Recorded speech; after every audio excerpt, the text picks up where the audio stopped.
Sampur terakhir penutup kalau terakhir Bapak Kemiso kalian Bapak Maman sing kagungan ayam sak daerah bangsa wedal kula aturaken. Yuk. Yuk.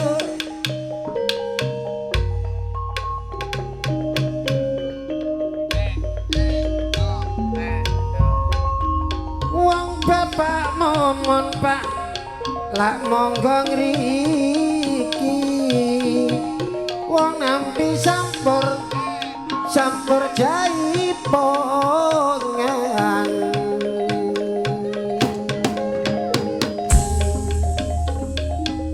wong bapak Kemiso Pak sesarengan Bapak Momon wong nampi sampur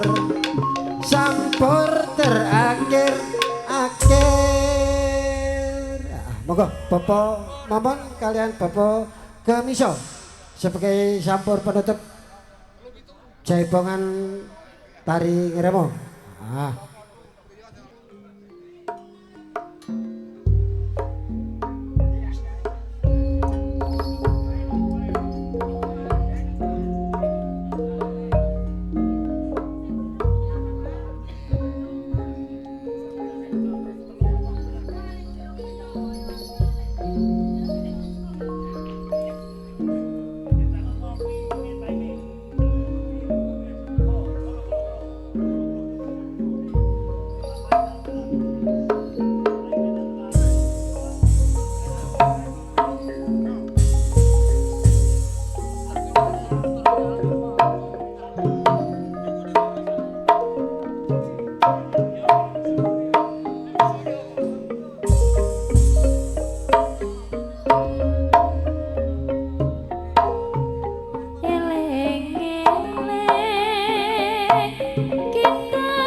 kuwi tak bakar lingan ayo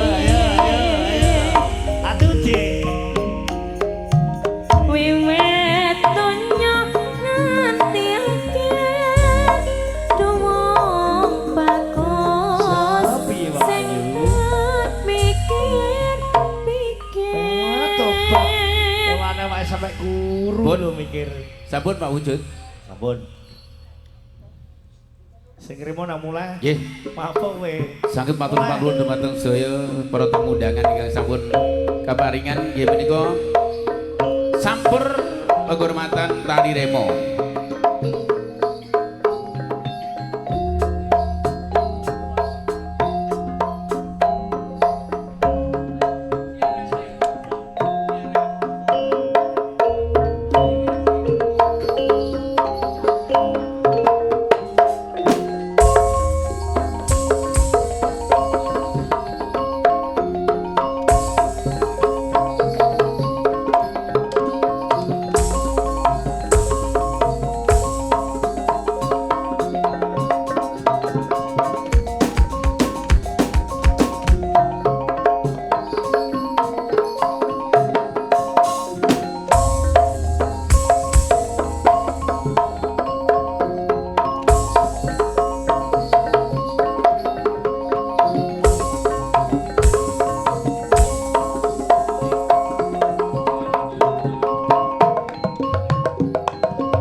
Nggih, saged matur nuwun dumateng tamu undangan ingkang sampun nampi sampun penghormatan Tari Remo.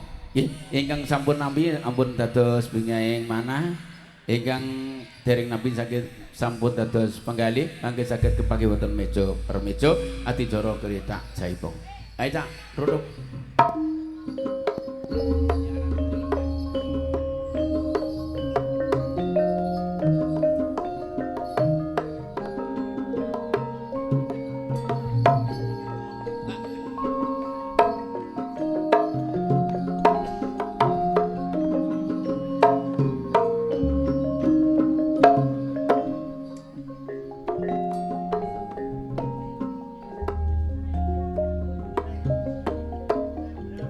Assalamualaikum warahmatullahi wabarakatuh. Salam sejahtera, Om Swastiastu, ugi salam sehat, sedaya para tamu undangan. Langkung rumiyin semoga kita sansah muji syukur wonten ngarsanipun Gusti ingkang Maha Agung. Bilih wedadi menika kula lan panjenengan tasih dipun paringi kempal manunggal kanthi kawontenan kabagas kuwarasan kabegjan kamulyan karaharjan ingkang tansah sumandang sumanding dumateng kula lan panjenengan sedaya. Wedeni sarah panjenengan sedaya boten sanes dipun suwuni doa mewah restu anggenipun kagungan hajat sederek kula sederek panjenengan Bapak Asna Ibu Silani sekeluarga sedinten sedalu mangke.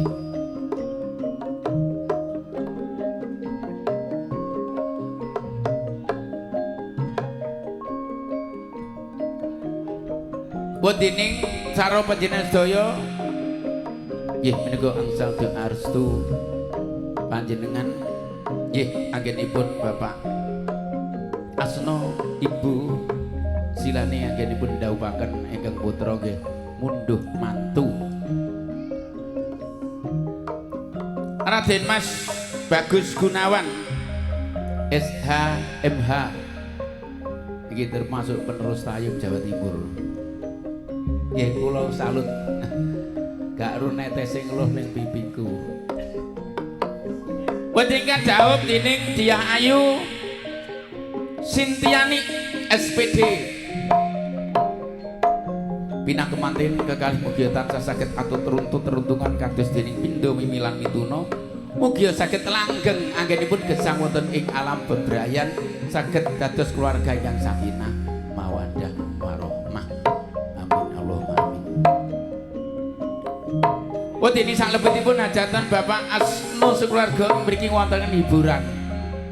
Cara jawinipun ingkang dipun wastani tandaan nggih seni tayub. Istilah tayub menika ingkang mawa basa ateges monggo tata-tata ingkang kanthi guyub. Katindakaken dening pakumpulan karawitan Nyu Marga Laras ingkang dipun pangarsani kalian panjenenganipun nggih menika Raden Mas Bagus Ratno ingkang mijil saking Banjar Gondang Luluk Lamongan.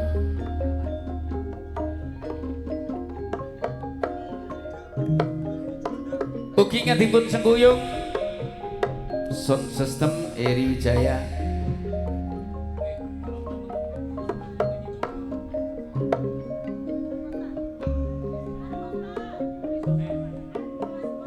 Ugi ingkang dipun liput langsung kalian Ar Hosta arek bangsa wetan. Wondene Nyu Marga Laras ing mriki ingkang dipun dukung langsung kalian pengendang kondang. Nggih pengendange Nyu Marga Laras ingkang jejuluk si tapak maut nggih Mas Jairin. Wiraswara katindakaken dening kadang kula Cak Sukriyono.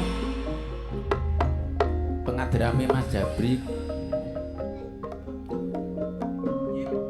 Pramila kanthi agrenge sasana panyibingan kairing dening sedaya Ibu Waranggana kirang langkung gangsal cacahipun ingkang nembe ngayayat Trari Remo ning Septi Gojali Putri dalah ning Rustiana Wahyudi. Bintang tamu ning Rusnawati di wonge.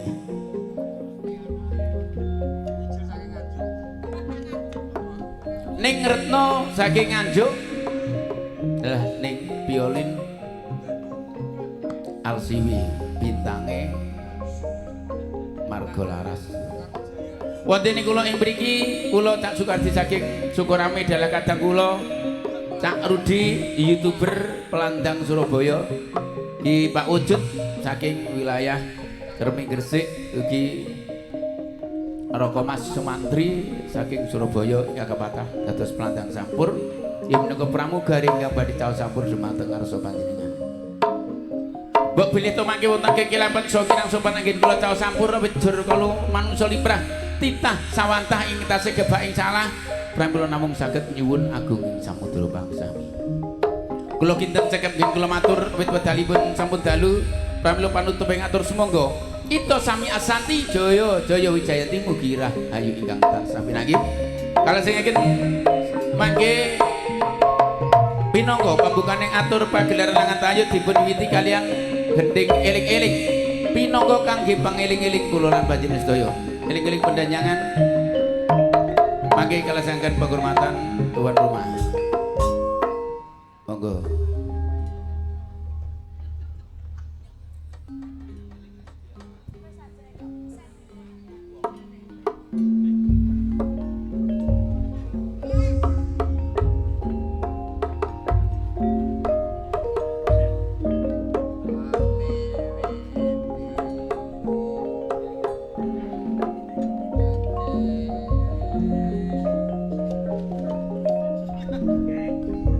Jaram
kita tansah kudu eling bapak ibu lan keluarga kudu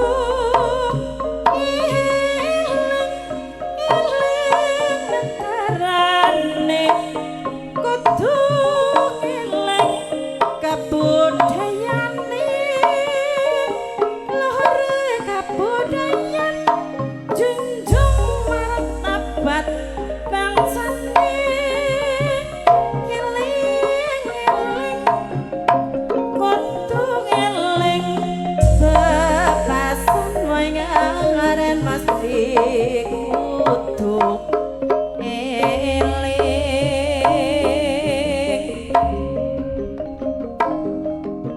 Sasampunipun gending eling-eling pinangka kangge pangeling-eling kula panjenengan nggih termasuk eling-eling pendanyangan pratandha langen beksa badhe kawiwitan. Salajengipun sampur penghormatan katur dumateng panjenenganipun Bapak Asna Cairing Gedhog Jula-juli. Monggo aten riyin. Oh tasik kira Cak, monggo. Kenten riyin nggih. Nggih. Dumateng sedaya undangan monggo kita awit menghormati. Santan.